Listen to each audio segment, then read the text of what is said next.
there any relevance of native speaker norms? That's a question for TEFLologists. Is it better to focus on form or to focus on forms? That's a question for TEFLologists. If you use a textbook, is your classroom authentic, or should your approach be more learner-centric? From feedback to learner autonomy, we'll discuss it all on TEFLology. Hello, and welcome back to the TEFLology Podcast, a podcast all about teaching English as a foreign language and related matters. This episode features an interview conducted by Rob with Judith B. O'Loughlin. It is the third of our episodes recorded at our Diversity Through Interaction Forum at the JALT 2018 conference held in November in Shizuoka, Japan. Judith has taught in K-12, adult education, and graduate university TESOL endorsement programs. She consulted and taught for U.S. federal and state grants to train ESL and special education teachers. And as a consultant, her focus is on standards-based differentiated curriculum, collaborative teaching, and newcomers with interrupted education. She is the author of The Academic Language Accelerator and co-author of Students with Interrupted Formal Education, Where They Are and What They Need. You can find more information about Judith and her work by following the link in this episode's description. Okay, please enjoy the interview.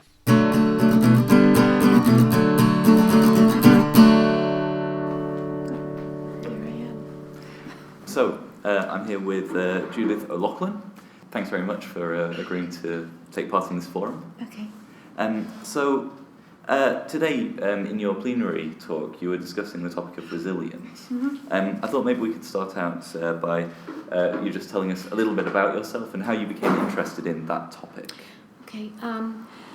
My background is that I've been an English as a second language teacher in the United States for a great number of years at different levels. I've worked in kindergarten to 8th grade, English language teaching for non-English speakers in the United States, particularly on the East Coast in New Jersey. And after that, I also, alongside that and simultaneous to that, I worked as an adult education teacher for English language learners in a community in New Jersey called Hackensack, New Jersey, which had a historic program called the Evening School for the Foreign Born that started in, I think, 1906. And I worked in it in the 80s and 90s until the program had to close down for financial reasons.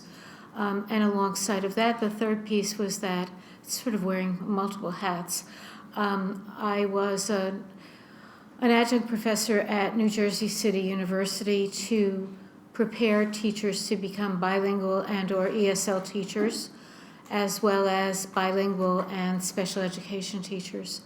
Currently, what I work on is grant projects for helping school districts improve English language teaching by working with their mainstream staff to improve education of English learners. So that's my background. My interest in resilience actually started while I was teaching K-8 and wondering for a long time about having 2 to 3 children from the same family that I was teaching and why 2 of those children would succeed and exit ESL and go into just stay within regular education, general education, and learn, while I would have one that, which in the United States they characterize it as a lifer. And this is somebody that is there from the minute they arrive in the United States to the minute they either go back to their own country. I had a lot of returnees, or move to another community, and they are a lifer there as well. So it was a burning question for me why every so often I had someone that was a lifer and what to do with that, and why that student had fossilized errors and never could pass tests and so forth. And so really not at the time, although I was really frustrated and trying to figure this out, But after I left the classroom and started doing a lot of consulting work, I started to do research about, why these problems existed, and how, and that's where resilience came in. And I started to read the work of Edith Grotberg on resilience and building resilience. And her work was about mainstream teachers of native English speakers. And so that's where it all came about. Right. So, and today in your talk, you discussed the cycle of failure. Could you explain that briefly? Yeah, and actually I saw a presentation. I'm on a grant at Ohio State University as a consultant, and I saw a presentation by a director of a reading program that they were going to adopt for this grant for helping these low-level learners. And she talked about a cycle of failure. And so in looking at what she put together, I started to think about the learner and the points at which in the learning process that teachers could interact, could step in, could stop this cycle of failure. And many of them don't. And I can't blame the teacher totally. I don't think it's always the teacher's fault, because I think students who fail often are very good at imitating that they were doing okay, or they hide that they don't understand something or they can't read. And so I think that bringing that to the forefront, the idea of the cycle of failure and what happens in that cycle, and more than failing, because we all fail at some point. You'll give me an algebra test and I'm sure I would flunk it tomorrow. Or you ask me to do a chemistry experiment and explain it, I definitely fail as well. But the difference would be that I would reach out to someone for help. And I would be probably very open about my failure. I wouldn't hide it. And so I think the piece about the cycle of failure that disturbs me so much is the internal strife that the student goes through in terms of giving up little by little. It's like taking, when you slice cheese, you take little pieces off of it. And so you take little pieces off of that student's self-esteem without realizing it until they totally give up and turn off. Right. And you referred to a model called I have, I can, I am, as a way of kind of building resilience and that kind of thing. Could you outline that and maybe give some examples of the kinds of activities or the things that teachers can do at each of those stages? Right. This also comes from the work of Edith Grotberg, which was around 1995, which is a long time ago, almost 20 years ago. So this work, which she published over in, I believe, in the Netherlands, but I'm not positive, so has now been looked at outside of the world of psychology. And psychologists and family workers, people who work with families to improve education. And it's being looked at in terms of English language learners. So her model of I have, I am, I can has three facets to it. The I have means that you help the student realize the resources that he has to succeed, that he isn't alone in the world, and that he can, through the resources that he has, I can reach out to you to help me. Similar to just a few minutes ago, I said to Dot, I don't know how to get out of the station. We traveled by train the other night, and he said, I'll use my Google Maps. I'll help you find your hotel. Okay, so I have him as a resource to me to really get back to my hotel, because each time I've taken the train, I've been in a herd of people and never thought about how to go anywhere. Okay, so you want the students to also, so that's an example, that you want the students to also know that there are people out there that can help them and they can reach out to them and they have resources for that. And in my talk this morning, I mentioned that Abraham had a teacher, one of my examples of resilience, who helped him from 9th grade when he entered the school until he entered into community college. He could always reach out to her. His parents spoke no English. He had no, peripheral family to reach out to. So you have to help people know who they have that can help them. The I Am is really a biography piece about who you are and what you have within you that makes you who you are, and your ability to succeed and not to fail. And that's a really important piece. And I think Dr. Grotberg talked about doing the I Am once. For me, I think the I Am comes up throughout your time learning English or whatever second language you're learning, and how you reflect on who you are at that moment in time and how you develop. So even for us as teachers, to sit down and say, who am I? And think about who you are and reflect on what makes you you, and what are your strengths, and how are you resilient. And I did give an example in the talk this morning about one of the very many difficult times in my life when my father was quite ill, and one of the first few recipients of artery bypass surgery, and how difficult that time was. And then looking within myself to see what this meant in terms of how it was going to make me resilient and strong. And so I think that's a good piece. So there are lots of examples of ways of taking the I Am through reading narratives about other refugees and people who have succeeded against odds. So I have, I am, and I can. And the I can is what I can do now and what I hope that I can be able to do in the future, so that I can, these are my resources, my abilities. So what I can do now is really important, and then looking towards the future, what I hope to do is another piece of that as well. Right. And in researching this, it's not a topic I know a lot about. I came across a UNICEF report, and they identified 3 levels of influence on resilience, which was the community, the family, and the individual. It seems like that maps quite nicely onto at least the first 2 stages there, the I have, the family, the community, and I am, the individual. Do you see a connection there? Yeah, definitely. And I think UNICEF and has a really good handle on this, in the sense that they do a lot of work with third world countries and refugees and so forth. And so yes, the community, reaching out to your community, really addresses all 3 pieces: the I have, I am, and I can.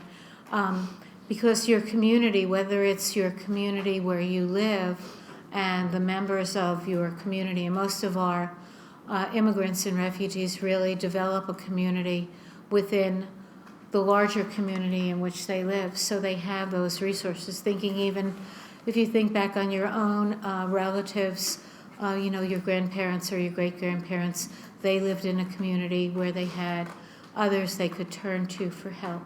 And usually there was someone in that community that was sort of the pioneer who came first and was able to help members of the community.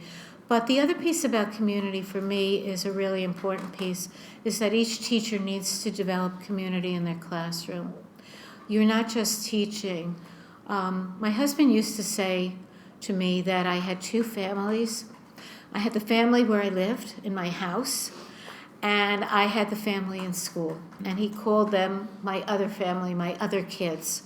So, and I never really thought about it. It was just sort of very natural to me. But when teachers have to work with students every day, or most days of the week, students come to them with all kinds of things, whether they're deep, dark secrets or a problem they're having currently. And you have to create that community where you're not just a teacher, but you're there to listen, and you're there to help them overcome obstacles so they can learn. And it isn't really feeling sorry. It's really listening, understanding, and saying, let's move forward, and some strategies I can give you. So I think community is definitely it, and the family that's a given, you know. And many of these students may have not all their family with them, and that makes it important that connection to the community within the school creates a link to whatever family they have here. So they may not have come here with a mother and a father and brothers and sisters. They may have come with maybe one family member, and little by little the others will come. I remember that in adult school, which really surprised me, that I had some immigrants from Poland, and they were able to, the mother was able to get a visa to come to the United States, and she started working and building a home that she was going to then bring her son. And I thought, she left her son with her mother, and she spent 3 years in the United States not seeing her son. So understanding the kind of the things that people give up to make a better life for themselves, and how they know that along the line they will be able to rebuild their family. And the self is the big piece too. So in the terms of that Polish woman that I think about, and this is many, many years ago, she had a belief in herself that she was going to be able to then bring her son, and her husband would come later, and they would then build a new lives for themselves. So these are all people that, you know, pieces of the whole puzzle of building resilience. And a lot of your answers here, and a lot of the literature that I kind of looked at in preparation for this, focuses on students who have maybe kind of trauma in their past, refugees, and that kind of thing. How about for students from more kind of typical backgrounds? How does resilience play into encouraging their learning? Well, a typical background, would be, in terms of English language learners, would be, the student who's had continuous education within his native country. He comes to America with his full family. They are living in, very comfortable, maybe comfortable or almost comfortable situation, and they have the resource of going home at night to a family. There still are a lot of things about building resilience in terms of when you think of the school is a different world from the home. And I've often thought about, because I've had kids from both backgrounds, the refugee kid, the kid with interrupted education, and the kid who had a very comfortable situation. But here they are, and particularly like late elementary and middle school, they're in school and they're learning English, and they have a lifestyle that is American or whatever country they're in, and then they walk home from school and they go back to their native. Literally walking in the door, English goes out the window, and they're living the foods, the culture, the interactions, the discipline of the home, the smells, everything about it is their home culture. And so they have to navigate both worlds. They have to navigate the world of leaving home and going into school, and then going home. And so just to make it really personal, when I first started teaching English as a second language many years ago, I began to think about growing up, and I never really thought about it as a kid.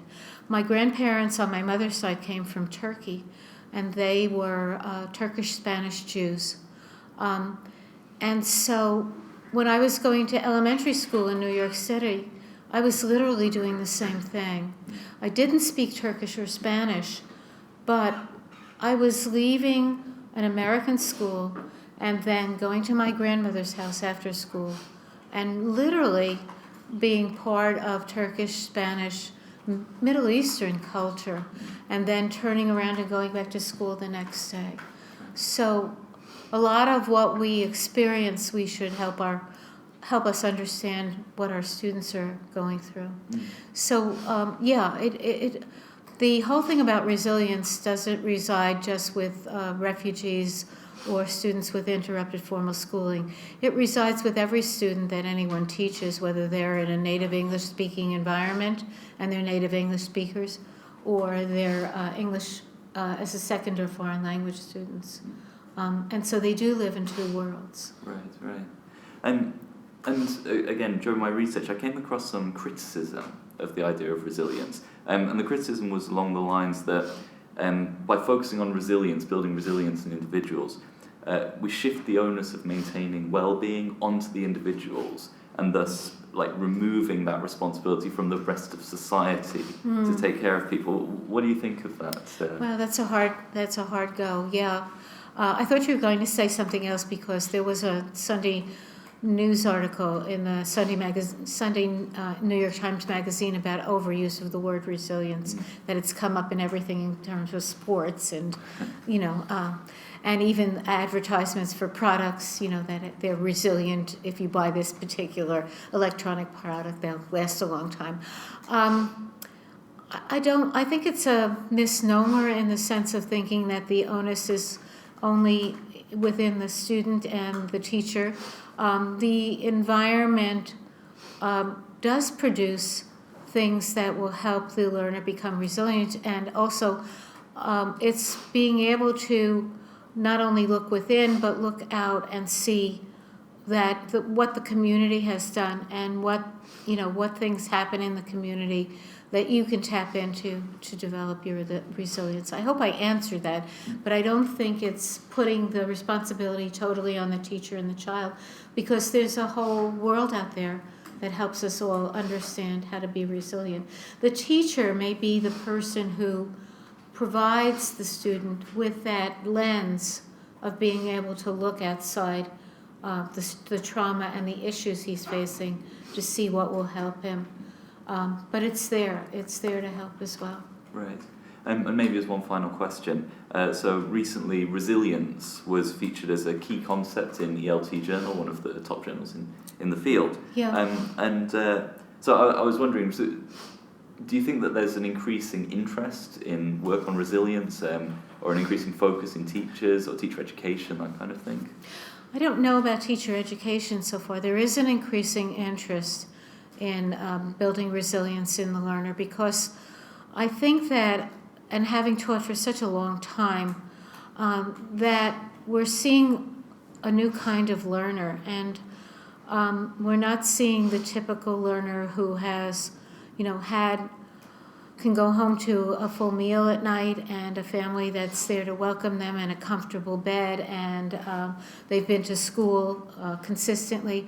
We're seeing a whole lot of different kinds of learners who come to us, whether from refugee camps or coming across the border in the United States, the border in Mexico, escaping fear for their lives.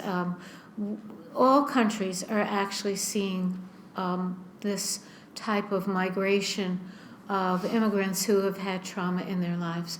And so I think the discussion about resilience has a new meaning, because it is so connected to the diversity of situations. And I want to put in a plug for Edutopia has done some writing about teachers developing their own resilience, because teachers dealing with this trauma can actually experience tremendous amounts of burnout.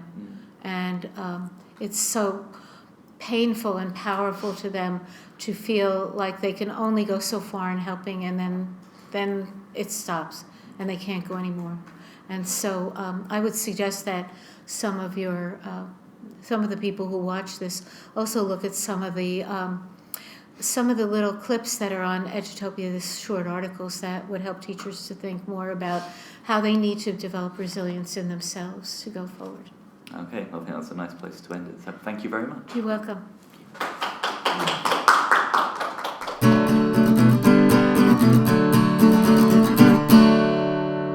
Thank you very much for listening today. We'd also like to thank Judith once again for taking part in our forum. If you'd like to connect with us, feel free to send us an email at TEFLology@gmail.com, follow us on Twitter at TEFLology, like us on Facebook, subscribe to our YouTube channel, or visit our website at TEFLology-podcast.com. If you like our show, please consider rating and reviewing us on iTunes, or sharing word of our podcast with your colleagues. If you'd like to support our show, please consider purchasing our book, Podcasting and Professional Development, a guide for English language teachers, available in ebook or paperback from Amazon. All profits made from book sales will be used to support future episodes of this podcast. We will return next week with the fourth and final installment from our forum, in which Judith and Dat Bao from our previous episode discuss their reflections on the other interviews, and we also hear from previous interviewee Merasa Alizadeh. So, as always, thank you very much for listening, and we'll be back soon.